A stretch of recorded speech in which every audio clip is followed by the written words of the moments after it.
Welcome to the Foster Friendly Podcast, where we come together to make a difference in the lives of children in foster care and the families who care for them. Foster Friendly communities are part of a nationwide movement by America's Kids Belong that helps people from all walks of life take action and help kids and families thrive. You'll hear from former foster youth, foster and adoptive parents, social workers, faith and business leaders, and other experts on how to engage in meaningful ways. Our hosts Brian, Travis, and Courtney explore inspiring stories of everyday people making a difference in foster care where they live and work. Welcome to another edition of the Foster Friendly Podcast. I'm one of your hosts, Travis Vongsness, and I'm joined by my co-host, Courtney Williams. We're going to talk today about a really relevant topic as we're approaching the holidays here. It's about the holidays, navigating the holidays well when it comes to caring for kids in foster care, and also for those of us that have friends or family that have kids in foster care that we may not, but knowing how to better support them and kind of just understanding, kind of this whole dynamic, because we all know the holidays can bring a lot of fun and joy and complexity and all that. So it's going to probably tips for everyone in this space as well. So Bethany Hall is our guest today. She's a licensed family nurse practitioner specializing in complex developmental trauma. She's lived experience as a missionary and foster adoptive mom and extensive experience training nonprofit organizations, foster and adoptive families, educators, social workers, and others. She's been married to her husband, Kevin, for 17 years. They have 3 children at home, biological and adopted. She's also tia to many young adults who are now starting their own families. Bethany is the director of training and content at Chosen, whose mission is to help children, youth, and families prevent and heal trauma through healthy relational connections. Thanks for joining us today, Bethany. Thanks for having me. Great to be here with y'all. Yeah, thanks for joining us. And as we get started, can you just tell us a little bit more about yourself and your family? Yeah, I was thinking that was quite a mouthful, Travis. Thanks for all that. I'm tired. I need to rest now for a while. You needed to take a break midpoint. Yep. Well, as you said, I am a family nurse practitioner. My background is in pediatric emergency medicine and spent many years in that field. And I also have lived experience as a foster and adoptive mom. And around COVID time, kind of took a left shift and started into this foster and adopt world, providing consultation and training, and ended up at Chosen. Just really resonated with their mission and vision. In my own personal life, you might note that last phrase about being a tia to many. So we spent 4 years living in Mexico and worked with a transition program, helping youth that had grown up in institutionalized settings set out on their own. And so I have 6 adult kiddos that still live in Monterey. I still am very connected with them. I visit there quite often, and 4 grandbabies. So it's kind of fun being a really young grandma, but kind of hard having them be so far away. So I have 9 that I claim, even though not all of them actually call me mom. So many of you might understand that. Special. Well, we always love to kind of dig into states sometimes too, is like we're, representing places all over the country, and you're coming from Michigan. I read somewhere that Michigan, you're always only like 6 miles away from water somewhere. That was pretty fascinating. So yeah, wow. Lots of lakes. Right. So what's like your favorite thing about living in Michigan?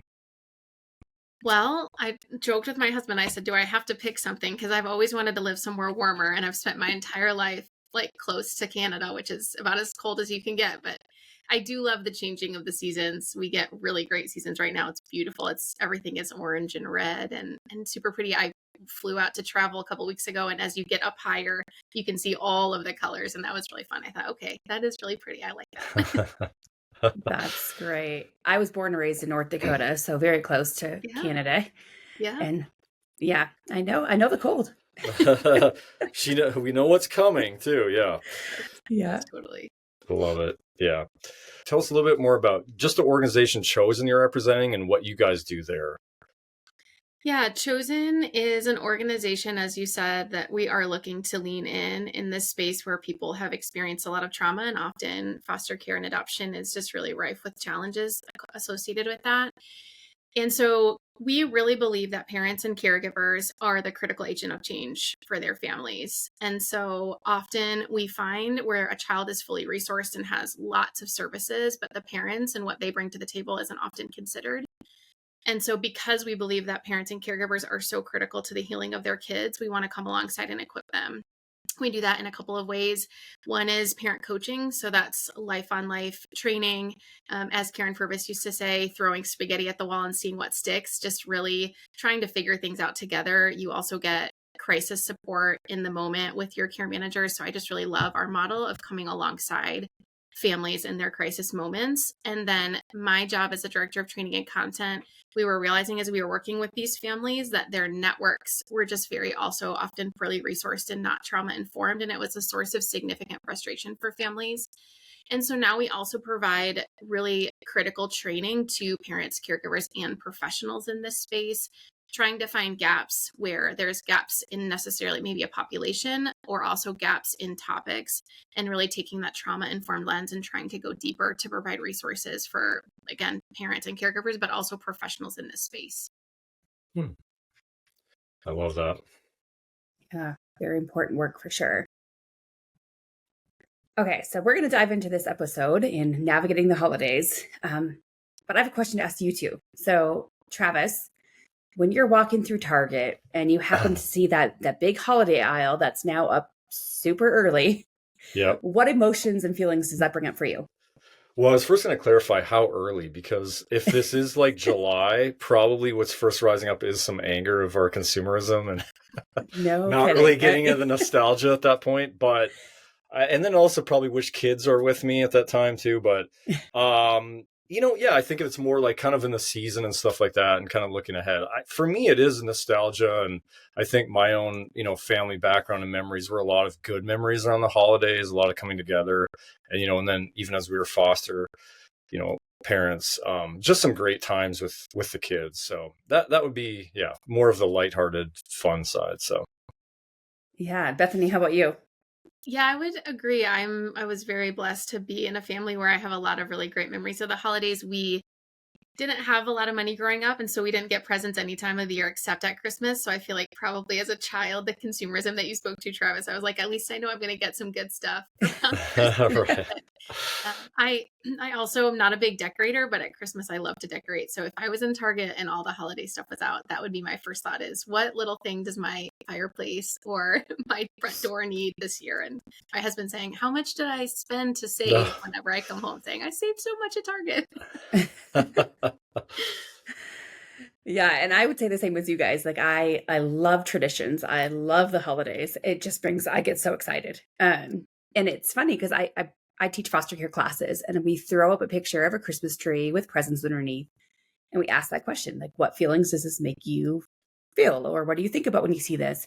And the answers are very not united like ours were. They're very all over the place. And oftentimes that answer is based on their upbringing and the trauma maybe they had around holidays or family dynamics around the holidays, whether they were good or bad. And so just a very interesting thing for us all to keep in mind of what our mindset might be is not necessarily what kids in our care's mindset is going to be. And oftentimes, in my experience, it's often not what they're experiencing or thinking about. So I'm excited to be talking about this today. Bethany, one of your trainings that you guys have at Chosen helps families around the holidays. So tell us a bit more about that training specifically if somebody is listening and they want to learn more after this episode. Yeah, we have a training called All Is Not Calm, and it's born out of that sentiment that you discussed. When my kids were younger and I had kids that had even more sensitive nervous systems than they do now, and more recent trauma and challenges, navigating things with birth families.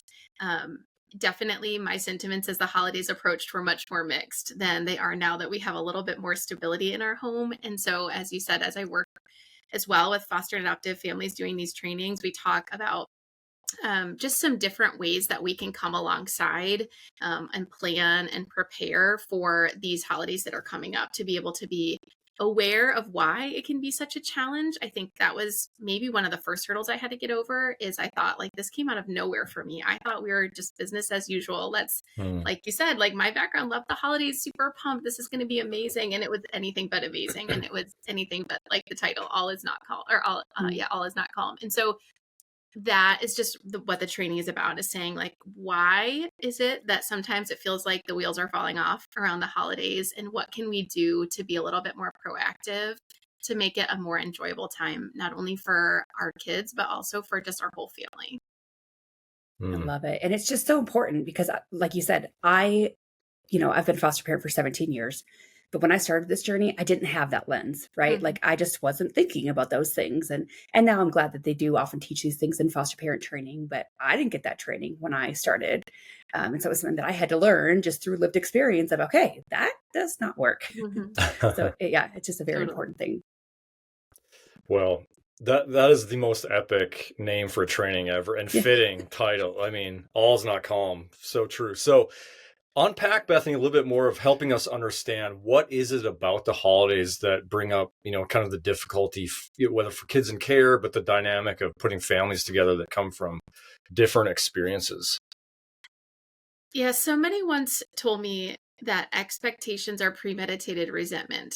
And it really deeply resonated with me because I thought so many of the times, whether it's in my marriage or in my parenting journey, the times that I'm most frustrated, angry, disappointed often are because there was an expectation that wasn't communicated or that was unrealistic. And sometimes, in fact, quite often, I think it's things that we don't even realize we have expectations about. And I think that was particularly true for me in the holidays because everything had always gone a certain way. I just felt like, well, there's no expectation there. That's just how it goes until things didn't go that way. And I was like, actually, that was a pretty intense expectation that I had there. So I think expectations are a big challenge because around the holidays, like we all have expectations as parents, we all have expectations as spouses. But around the holidays, you're also now navigating often expectations of extended family. You're navigating maybe heightened personal expectations of like that picture perfect memory or photo or experience. And so we just come in with so many more heightened expectations. And where there's that gap, the greater the gap between expectation and reality, I think the greater the potential for anger and frustration, resentment, meltdowns, crying, myself included, right? So I think a big piece of it is expectations and managing those on the front end. But then, like you said, for our kids, like we're bringing together oftentimes many different traditions, many different backgrounds, maybe personal experiences of our kids that were really hard, really horrible during the holidays that they're bringing in that might be triggering. We have a lack of structure, a lack of like the days flow very differently. Kids are out of school. And so all of those things that decrease what we call felt safety or just feeling like, I know what comes next. I know what's going to happen. I have a sense of control over my environment, over my choices, all the things. I think you bring those two things together and it makes a lot of sense that often the holidays can be super challenging for our kiddos. Yeah, it made me think too of like that aspect too of if you're a kid that, whatever you came from, but entering into the space with another family who maybe it's incredibly fun and but there's a part of that scene though too that can just make you also then feel like, well, who's missing from my, it almost is like it would feel like maybe torture too of like, I wish they were here or I wish, it's like all of those things. Wow. Yeah. And even just that thought of, I shouldn't be celebrating with this family. I should be over here, or I should be eating this instead of, just all those feelings that they are likely thinking about before the holidays, during the holidays, after the holidays, that we just have to keep these things in mind. Yeah. And I think about even my adult children, I think about how grief can kind of bubble to the surface in different stages of life and even different decades. And so I see my adult kids and I talk to a lot of my friends that also have maybe older kids that now have children themselves, and they see traditions that their kids are experiencing with our family that they never got with us. And that can bring up grief and loss and just feeling like you said, almost kind of like survivor's guilt of like, I have all this, but maybe my other biological siblings or my biological parents didn't have. And so I think definitely even through the years, I've seen my kids grieve when they were little in a certain way and certain things. And now that they're adults, re-grieving some of the things that surround holidays. I don't know if you've had that experience with your kids, Courtney. Oh, definitely. Yeah. Almost every single one of them, to be honest. Yeah. Okay. So thinking about holidays, thinking about preparation, let's talk a little bit about that preparation and how could a parent or caregiver prepare themselves for the upcoming holidays? Yeah, I think the biggest thing for me has been adjusting and first really recognizing what are my expectations going in. I think I remember the first time I thought, we're going to do the lights, right? Like there's so many pretty lights around my house, and we're going to get in there and we're going to drive for hours, and everybody's going to sing Christmas carols and nobody's going to argue. And my floorboards aren't going to be covered in a sticky mess of popcorn and whatever they were drinking. And we're just going to have so much fun. And like 10 or 15 minutes in, everybody was bugging each other and I can't see and get out of my way. And there was just so much chaos. And I was just so discouraged. And whether it be like, lights, or it be us wanting to read the Christmas story or have this like really awesome photo as a family, I had to really, as I was getting ready for the holidays, I think say like, let's get honest with myself, Bethany, like, what are your expectations? What are your hopes for this? And then really just trying to think about, are these really realistic for this year? And I think understanding that every year is going to be different. And just because maybe this year isn't going to look exactly how I want, or we can't engage in this tradition, doesn't mean that's forever. And it's okay to say, like, I have a new placement, or I have a kid that's gone through some particularly hard things this year, and they're just not able to engage in a way that maybe even they want to. And so we're going to keep it small this year, and we're just going to be okay with that. So I think planning preparing as a parent to me is like looking at, what are my expectations, and are they realistic for where my kid's at this year, for where our family's at this year, for the number of kids that we have, for how we want to engage with biofamily, and just starting there, because we can't adjust them if we don't know what they are. Yeah, so good. Yeah, that realistic expectations. It's not that we don't have expectations, because we're always going to, right? But just making sure that they're realistic and that they can be changed, right? Like if we realize, hey, I had this expectation and it's not working, we got to be flexible. We got to be willing to change, shift gears. Yeah. And I think along with that, I've had to do some grieving, to talk to a trusted friend, to talk to a therapist and just say, this is what I really wanted this year. And I just don't think it's realistic to expect that of my kids, but that just makes me really sad. And I think as a culture, as we become a little more trauma informed, I hear a lot of talk about like, we can't put our emotions on our kids. And that's 100% true. But I think sometimes we then think that my emotions just don't matter, or I have to stuff them down because I can't put them on my kids. And honestly, like that never works well for me. I think I have to recognize like those feelings have to go somewhere. They just can't go on my kids. And so being intentional about talking to my spouse or a friend or my therapist about, what were my expectations and how did those not get met? Or how do I think that we have to adjust them, and how do I feel about that? I think is helpful for me to accept my reality, but I first have to kind of grieve what I thought it would be or what I'd hoped it would be. Yeah, definitely. And the other part of that I love that you said too is taking a pulse of your own sort of family in that season that maybe changes in another season. It may not have been the same, but to be really sensitive and aware to how are we right now? And this is different than the last Christmas, which may have been more wide open, or, all of that. So yeah, I think I really love that too, of taking a look at yourself as a family.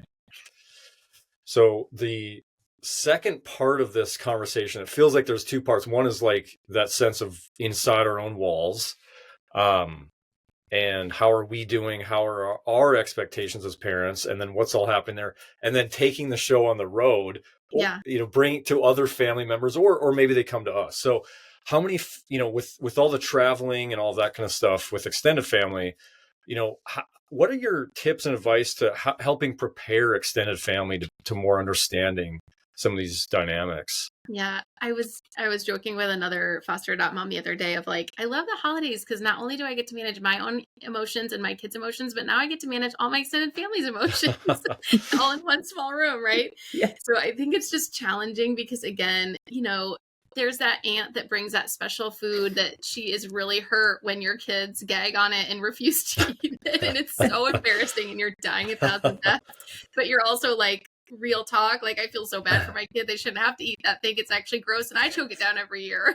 Right? So it's just such a challenge. And we love our extended family too, right? And we want them to have a good experience. But often those are just really very much in contrast to what the expectations are of our extended family and how our kids are going to behave or engage in a social setting like that and what they can really handle. So I think one of the things that's important is to give like the minimum necessary information, especially when we're talking like more extended family. Not everybody can handle all the information, nor should they have all the information. So I try to think about like, what's the minimum information that my extended family needs to know to love my kids well. And maybe that's just like, okay, these kiddos that are with us this year, like they have some challenges around food. And so I just want to set the expectation that they're probably not going to eat anything that we make, and that's okay. Like when you see them pounding Cheetos and Red Pop, like, that might be hard for you, but this is what we have to do this year. And I think if you can get in front of that and kind of set the expectation for extended family early, it can be a little bit easier. Even if it's not their favorite, they can get behind it if they kind of know what to expect there. And even just getting them like on board, like inviting them in, like, would you be willing to create space in your home where my kids can go if they're feeling overwhelmed? Because that very well might happen. And I think inviting them in, like as an ally, can sometimes be really helpful, because then they feel like they're part of the solution versus it feeling just like they're kind of against whatever's going on. But I just find that sharing some of the things, as far as like, my kid might not be able to tolerate being with everybody for a long period of time, or they might not be able to eat the foods. Like, I think giving a little bit of that information, even without the reasons as to why, which might break your child's trust, just giving the basics can be really helpful. Yeah, I have this little thing. So my mom lives in North Dakota. I now live in Colorado, but every time before they come visit or we go visit and we've got a kid in care, I, again, don't divulge a lot of information, but I'll say something like, you might notice this, and just know there's a reason behind it, right? Like I'm always like front loading, like there's a reason, reminding them there's a reason. This might seem strange to you, but there's a reason. Yeah. And with my mom now, because I've been doing this for long enough, she doesn't need to ask all the questions. Like she gets it. She's like, oh, okay. Sometimes we literally will sit down in the living room. We have like a little pre-meeting before they just got here. Let's have a quick little meeting so you understand, and then let's have a great week, or try to have a great week. And for the holidays a couple of years ago, we had a 14-year-old in our house, and we went to North Dakota for Christmas, and she got to choose if she wanted to come with or not. And it was a hard decision, but she chose to come. And we got there and everything was going great until Christmas morning. And we had all the table set nicely, and my daughter had made nameplates and all that. And she was walking to the dinner table and saw her name and like stopped dead in her tracks and just went downstairs, and she holed up in a room for a couple hours. And my mom was like really struggling with it. Like, hey, we can't start without her. We can't start without her. And I was like, you know what, Mom, I got this. And, everybody wanted to run after her. I was like, no, she doesn't need everybody to run after her right now. She just needs me to go let her know we are here. Do you want me to sit with you? Do you want me to leave you alone? She wanted to be left alone. And eventually she came up and we ended up having a great evening. But again, people just don't understand. Like, I don't know what it was in that moment, but obviously something set her off, likely the grief and the loss and the hardships of not being with her family, and just seeing her name there. That was like, I can't do this right now. And we need to be okay with that. And I think sometimes that can be hard for us too, of not ever knowing. Like, I feel like for myself and for a lot of times my extended family, it's like they want to know why. Like, well, why was that so hard? Or why did that trigger her? And like a lot of times I don't even know if our kids know. Like a lot of times they're like overwhelmed by emotion and they can't pinpoint a specific thing. And I think just helping myself and in our extended family to say, like, you know what, it's honestly like we might not know. And that's not the most important thing. The most important thing is how we give space, how we come alongside. But I feel like it can be hard, even for me sometimes, to be like, I want to figure it out. I want to know the reason so that I can either prevent it from happening again or navigate it in a very specific way. And I don't know about you, Courtney, but I find oftentimes like I don't ever get the answer that I'm looking for. Yeah. And I'll be very honest and say, when I went downstairs and, followed her and I gave her the option, do you want me to sit with you? And I really would have sat with her. But there's the part of me inside that was like, I don't want to sit with you. I don't want to sit with you. I'm going to go be with my family, But I had to be okay in that moment, like to know, again, my expectations and my traditions that I'm used to and that I'm wanting this moment, I might have to give a little or a lot in the moment. We had another situation. One of my kids really struggled with opening presents, just with some executive function challenges, like no filter kind of a thing, and all the pressure of everyone looking at her.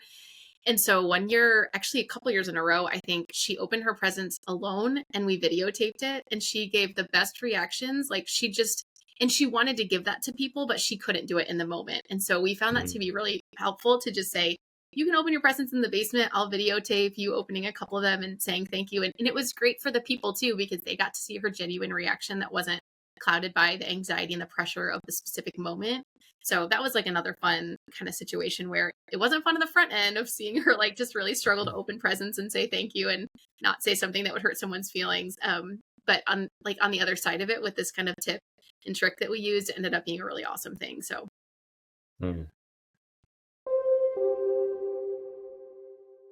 Parenting kids impacted by trauma can feel overwhelming, but with Chosen, real connection and real change is possible.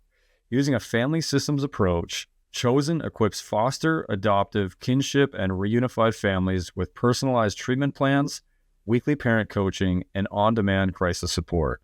Additionally, our in-depth training sessions empower both caregivers and the professionals who support them with trauma-responsive strategies and tools, fostering healing and resilience in families nationwide.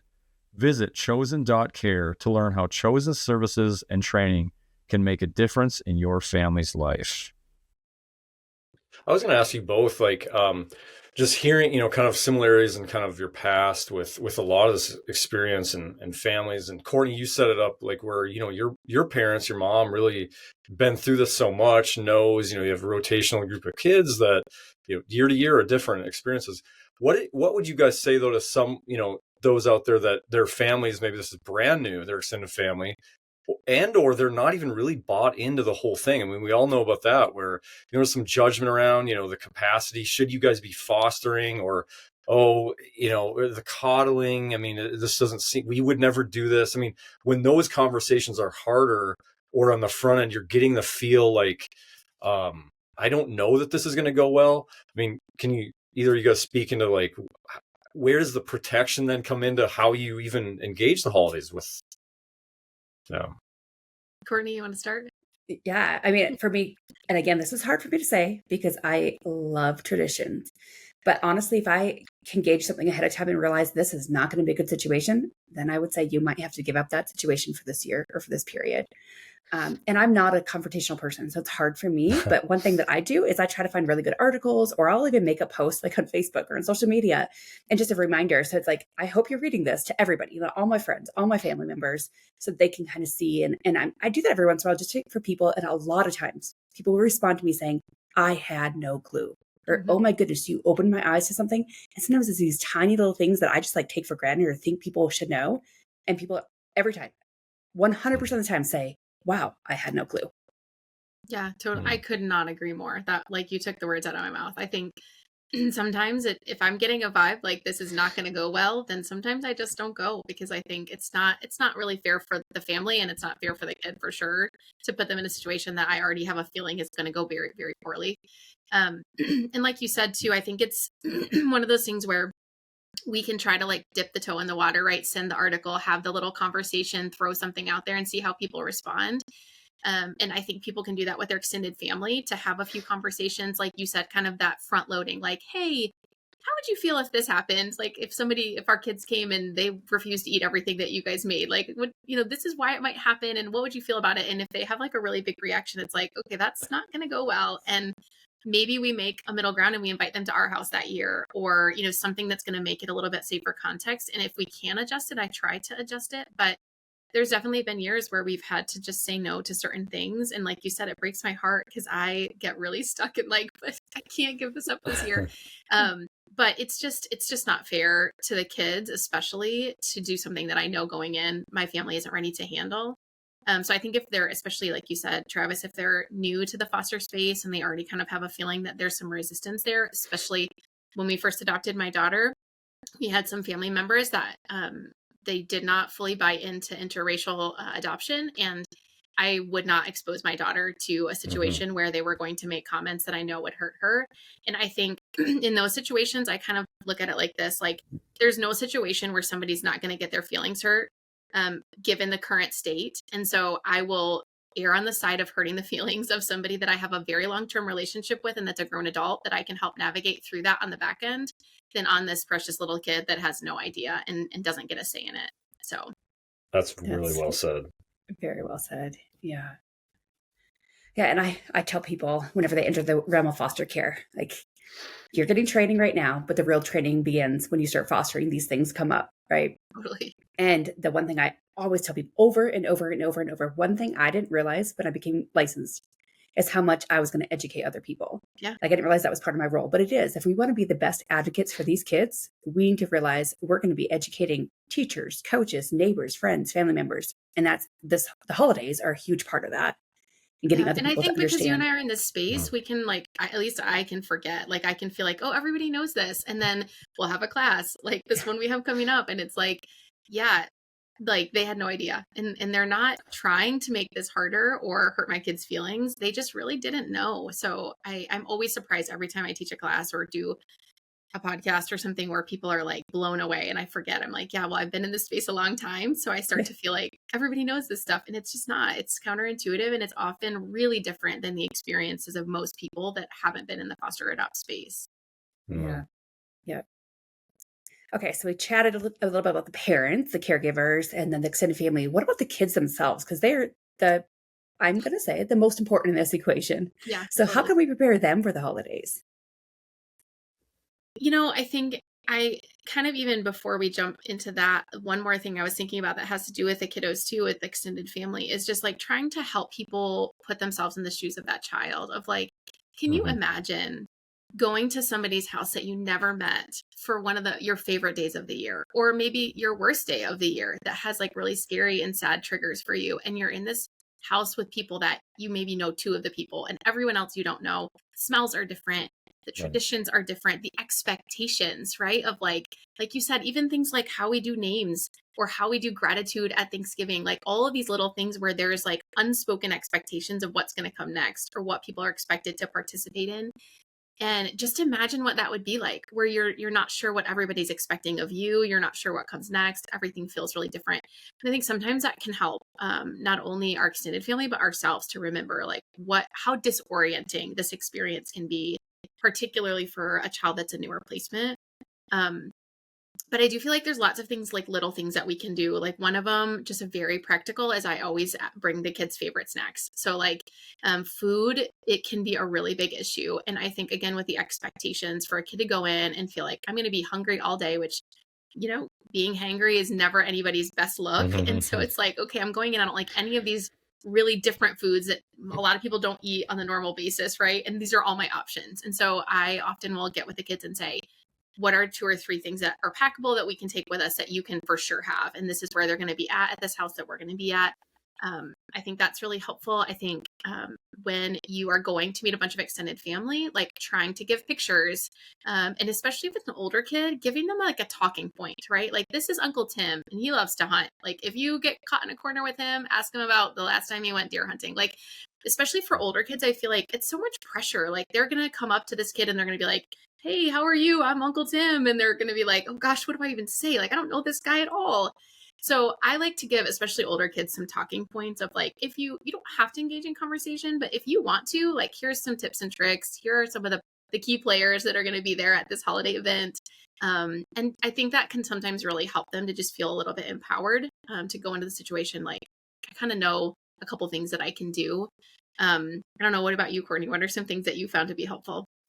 Yeah, kind of what you're just saying. Another thing is giving them the words, but also role playing, like sitting down and role playing, like, this is what it's going to look like. And sometimes I show them pictures of past years, or, we have some strange foods we eat. And so we'll say a word and they're like, I don't know what that is. So I can show them, or even make it ahead of time. So they're like, hey, you want to taste this ahead of time? See if you like it. If not, let's add something else to the menu for the day. Any of those things to help them know what's coming. Because again, it can be so unpredictable to begin with. And then, like you said, different religions, different cultures, different foods, do we give gifts? Do we not give gifts? All that stuff can be so different. So really setting them up to know what to expect when that day comes. Yeah. And it can just be a good exercise to try to think through what might actually be traditions and expectations. Because like you said, when we're in it, it just feels like normal to us.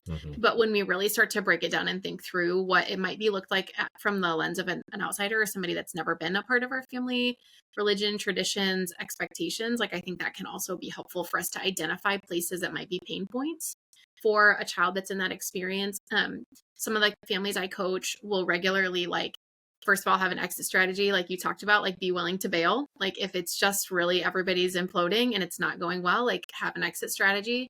But even built into the day, have touch points. Like a family that I coached was like, okay, every 2 hours, we're going to meet up in this room.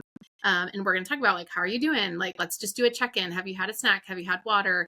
Is some weird cousin, cornering you and talking to you about some topic that you don't feel like you know anything about, like just doing those check-ins, I think that your kid can count on. Like, okay, I only have to wait another 20 minutes and I can for sure check in, because holidays can get busy. Like a lot of times I'm cooking or I'm in charge of, some other activity. And so time just all of a sudden it's like, oh gosh, 4 hours have passed. And so having like something on my watch or my phone to say, oh, check-in time, let's jump together and see how the kids are doing, I think can also help things from building and escalating over the day and not realizing it.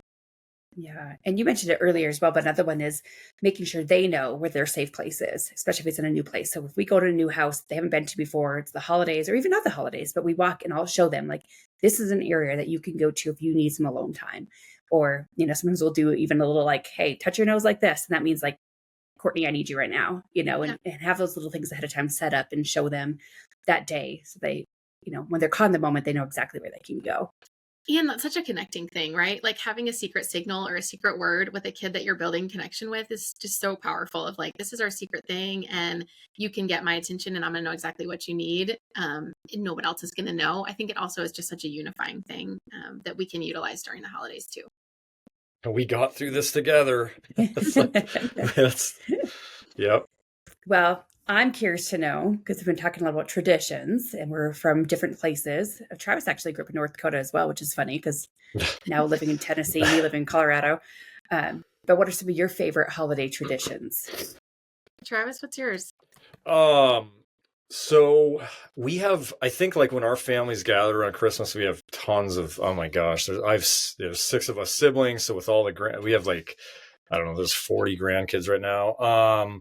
So it's wild, but we have every year we've had a white elephant gift exchange, and our white elephants are the kind where the pure ones where it's like the weirder, more bizarre, the Goodwill. I mean, Goodwill is a treasure trove for white elephant stuff. But yeah, just funny kind of gift exchange where you're also not spending a ton of money, and then you get something really bizarre to laugh at and all that kind of stuff. And then just the, I don't know. I think of it as just these fun party type things like that with cousins and stuff like that. So that's kind of always been a thing for us. What about you guys? Yeah, we, the lights I kind of alluded to, that's just something I love. I think there's something magical about the dark with all the lights. And we have some areas near our house where like the entire cul-de-sac is on the same like light shows. So their lights are kind of in sync with music that you can tune into on your radio. I just feel like those are epic. So I love packing us all into one car and just going around to some of these little local areas where they have really great lights. And we also have a candlelight service at our church every year where we sing again with just the things that feel like home, right? Like we always sing some of the very same songs. Everyone lights the candle. I have pictures of my kids growing up through the years, like really, really little, holding a candle. And I'm hoping that they're not going to burn down the entire sanctuary, all the way up to big teenagers now participating in it. And so that's another really special tradition that we have. Very cool. I love it. Yeah, it's hard for me to pinpoint one tradition again, because I just love the holidays so much. But for me, I just think about food. We make so many cookies after Thanksgiving, like dozens and dozens of cookies, and we bring them to neighbors, we bring them to everybody. And then for Christmas, we always have the same meal. We have pierogies. Wow. Travis, do you know what pierogies are? Yeah, I do. Yeah. Okay. I mean, some left for dessert later. Yeah, so we make pierogies on Christmas. And then the cool thing is I've realized, again, like just being mindful of our kids. We have 3 kids that are from Ethiopia, and they love their food. And one thing that I like is that their Christmas is not on the same day as our Christmas. So we can do Christmas twice and have these great big meals like what my culture was, and then their culture as well. So we've incorporated that. We always have Ethiopian on Ethiopian Christmas, which is the beginning of January. So that's amazing. And that's something we didn't even touch on, but I think like asking your kids, like what things were meaningful to you if you did have positive memories, I think that can be really awesome to learn. Like you said, what do you remember about your family of origin or your culture of origin, and how can you teach me? I think there's something so empowering about saying to a kid, like, teach me, I want to learn about who you are and what is part of your history. So I've loved that. Like I said, we lived in Mexico, and one of my kiddos shares that she loves this special dessert, and it's like apples and crema and nuts. And so like she taught me how to make it, and now we make it every single year. And it's just really fun to learn about their history, their culture, the good memories they have, because even if they have a lot of really bad memories, if they can have one or two good memories that you can really capitalize on and help them just to nurture some of the positive things that was about their history or about their family of origin, I just feel like it's such a way to honor even what may have been a really hard situation. Like we know, having been in this space a long time, like 9 times out of 10, these people really loved their kids and really wanted what was best for them. Probably 10 times out of 10. And there just was a lot of challenges, and trauma probably in their own lives. And so I just love trying to dig deep and find something, even for my kids, if it's only one thing, like, do you have anything that you remember that was positive, and how can we honor that? And just kind of build some honor in the holidays around that and their traditions. Yeah. And with that, empowering the birth families, especially in the Rebel foster care, but also adoption, but in the Rebel foster care, empowering those birth families. And one way we can do that is by asking them, like, what are your traditions? How do you celebrate? Do you want to celebrate with us? But getting gifts, and, if they can afford it, getting a gift and wrapping it up and making it from them, and just any way that we can empower them and bring them in and make them feel like we're welcoming them and welcoming their heritage, their traditions. It helps the whole situation. Yeah. And often it's just so uncomfortable for them. And so if we can put ourselves in situations of discomfort or stretch ourselves a little bit to bridge that gap. I recently got the opportunity to go with my daughter's biological aunt, who also recently placed triplets for adoption. And so I got to go on one of their first visits with her and her adoptive mama for triplets, and really just be her point person, because she felt awkward and she was like, what am I going to say? And how is it going to feel when I refer to her as their mom? And like, it just felt very overwhelming for her. And knowing and seeing the relationship that we've had with her sister over the years has been really comforting to her. And she's like, I've seen how you've welcomed my sister into your family. I've seen the open adoption that you've had, and I really want that. And so being the bridge for her and saying, like, do you want to go get some presents for the girls in the next couple of weeks together, and you can give them to them? And just like you said, really just trying to put ourselves in a position that might be a little uncomfortable for us or might cost us a little bit for the sake of empowering them. And sharing of wealth isn't just money. Wealth is like emotional resources and time. And so I think sometimes it's almost easier for me to just like slap some money on it. And that, that is evidence of my privilege, but also just being willing to say, like, what really is needed here is time, is connection, is listening, is asking them to teach me about what's important to them. I think sometimes can be even more meaningful. This kind of ending part of what you both have said, it just, to me, is one of the most powerful parts of this entire segment. It's timeless in the sense that it isn't around just holidays. I think what we're saying here too is just there's a great line that says, grace is the only thing in the world more powerful than shame.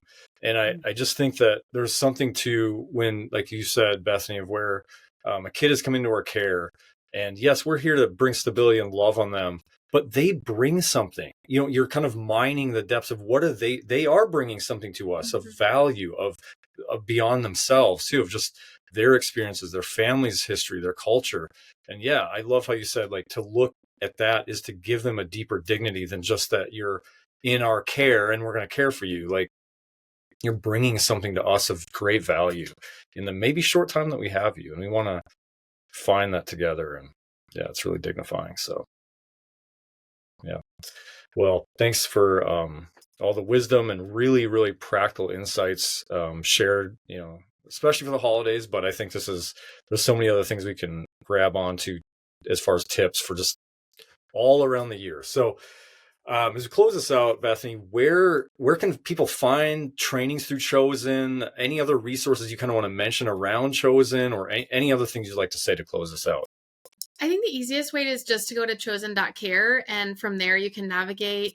We are always looking for people. We're a nonprofit, and if you are passionate about coming alongside families and equipping them as agents of change, like, go to our donor page on that landing site. If you're interested in trainings, we are always offering national level trainings for yourself, for somebody that you know, or for an organization.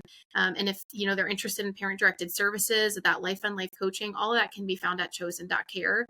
We also have lots of free resources that myself and our team have created. And so always just there's downloadable tools, there's blogs, there's all kinds of just free resources there as a starting point. But they can always find that at just chosen.care. Well, thank you. Yeah, we sure appreciate you being with us today and sharing. This is, again, just such an important topic for people to never forget about, to keep on the forefront of our minds during the holidays.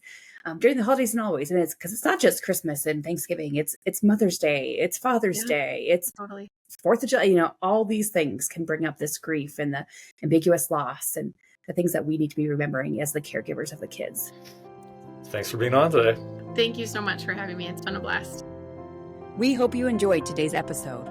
If so, will you help us reach more people by subscribing, sharing the podcast with a friend, and leaving a 5-star review? If you've been inspired by what you've heard today and want to learn more of how you can make a difference for kids in foster care and the foster families where you live, visit americaskidsbelong.org. We depend on individual donors to fund our work. We'd be grateful if you would consider joining us as a monthly donor.